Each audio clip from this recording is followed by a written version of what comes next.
샬롬, 반갑습니다. 요한복음 21장 1절과 2절 말씀입니다. 그 후에 예수께서 디베라 호수에서 또 제자들에게 자기를 나타내셨으니 나타내신 일은 이러하니라. 시몬 베드로와 디두모라 하는 도마와 갈릴리 가나 사람 나다나엘과 세베대의 아들들과 또 다른 제자 둘이 함께 있더니. 자, 부활하신 예수님께서는요, 여러 가지 실패로 얼룩진 제자들을 새 출발시키기 위해서 갈릴리로 부르셨습니다. 예루살렘에서 부활하신 주님이 제자들을 갈릴리에서 부른 이유가 무엇이겠습니까? 갈릴리가 바로 그들의 삶의 터전이었기 때문에 그렇습니다. 이들이 일터가 갈릴리에 있었고 이들의 가정이 갈릴리에 있었습니다. 자, 우리가 보고 있는 요한복음 21장 바로 뒤를 이어서 사도행전이 시작이 되죠. 소위 땅끝까지 나가서 복음을 전하게 될 겁니다. 예수님은 그 출발의 시발점을 이들의 삶의 터전인 갈릴리로 삼으신 겁니다. 왜냐하면 기독교 신앙은 삶의 현장에서 시작되는 것이기 때문입니다. 참된 크리스천의 증거는요, 절대 예배당에서 드러나는 게 아닙니다.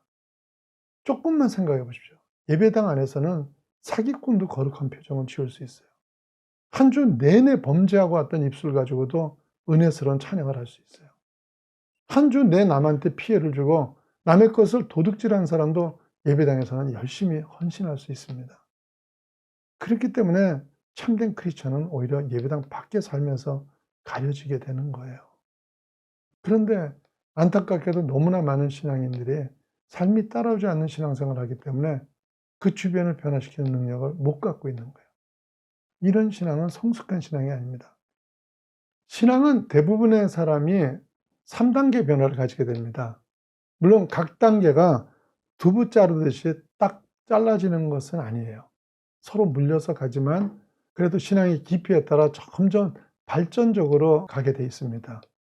첫 번째 단계는요, 신앙과 세상이 분리되어 있는 상태고요. 두 번째는 세상은 없어지고 신앙만 강조된 상태입니다.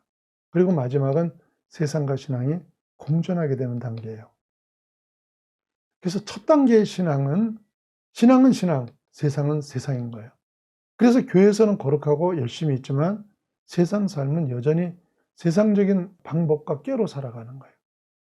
상당히 많은 신앙인들이 몇십 년이 지나도 이런 신앙에 머물고 있는데 사실은 성장하지 못한 신앙인 거죠.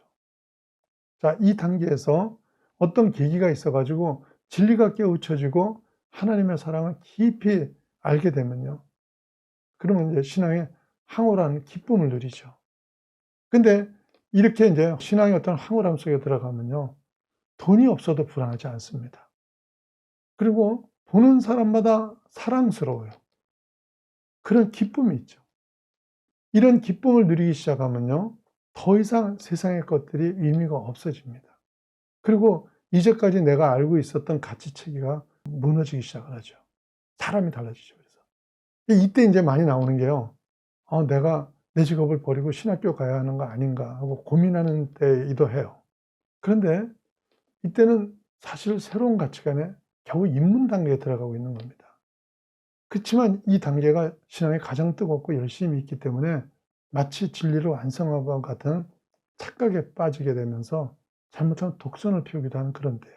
그래서 신앙적으로 아주 위험한 때이기도 합니다. 그러다가 여기서 성숙해지면요, 다시 세상을 인정하게 됩니다. 그런데 이건 처음으로 되돌아가는 그런 건 아니죠. 이제는 세상과 신앙이 따로가 아니라 함께 가면서 세상 모든 것에 신앙적인 영향을 끼치면서 사는 거예요.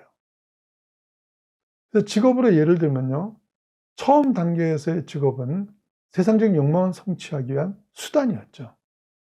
그렇기 때문에 교회에서는 거룩하게 예배를 드려도 생활에서는 합당하지 않은 일들로 쉽게 행하게 됩니다. 그러나 진리를 깨우친 다음 단계의 직업은 이제 달라지게 되죠. 이제 나의 직업은 돈을 벌거나 세상적인 성공의 수단이 아니라 하나님의 뜻을 실천하기 위한 수단으로서의 직업이 되어야 되는 거예요. 그래서 이 단계의 직업은 모든 직업이 성직이 되는 겁니다. 베드로전서 2장 9절에 보시면요. 그러나 너희는 택하신 족속이요 왕같은 제사장들이요 거룩한 나라요 그의 소유가 된 백성이니 이는 너희를 어두운 데서 불러내어 그의 기이한 빛에 들어가게 하신 이의 아름다운 덕을 선포하게 하려 하심이라. 그래서 모든 크리스찬을 하나님 앞에 제사장, 즉 신교 교리의 핵심인 만인 제사장설이 여기서 나오게 된 거죠. 안수받은 목사만이 아니라 주님을 믿는 모든 자는 성직자라는 거예요. 근데 무엇을 위한 성직이에요? 우리를 어두운 데서 불러내서 그의 기이한 빛에 들어가게 하신 자의 아름다운 덕을 선전하기 위한 성직자입니다. 그러니까 하나님을 전파하기 위한 성직이라는 거예요. 미국에서 제가 목회를 할 때요. 교회 집사님 중에서 때밀이 하시는 분이 계셨어요. 젊어서는 전혀 그런 일을 안 하시던 분이에요. 잘 살았던 분이세요. 나이 먹고 이제 이민 와서 살 목적으로 그러고 있는 거니까 얼마나 서글픈 일이겠어요. 그리고 몸도 약하세요. 그러니까 안 했으면 하는 게 주변 모든 사람들의 바람이었어요. 그런데 이분은 아니에요. 이분은 자기가 그 때밀이 직업을요, 찬양을 불러가면서 신명나게 그 일을 하세요. 그러면서 하시는 말씀이요. 1시간 동안 꼼짝도 못하게 눕혀놓고 복음 전하기에 이거보다 좋은 직업이 없대요. 여러분, 이분의 때밀이가 성직이에요, 아니에요? 여러분의 직업은 성직입니까, 아닙니까? 여러분이 지금 하고 계시는 성직이에요. 제자들의 새 출발을 갈릴리에서 시작하신 이유를 아시겠어요? 참 신앙은 삶의 현장에서부터 출발해야 되기 때문입니다. 내 일상 가운데 사랑의 실천이 없으면서 교인을 사랑하고 온 세상을 사랑한다는 것은 착각이고 말장난입니다. 아니면 이건 연기죠. 무슨 일을 하든 왜라는 질문 속에 주님의 빛을 발하는 삶을 사는 하나님의 귀한 자녀 되시기를 축원합니다.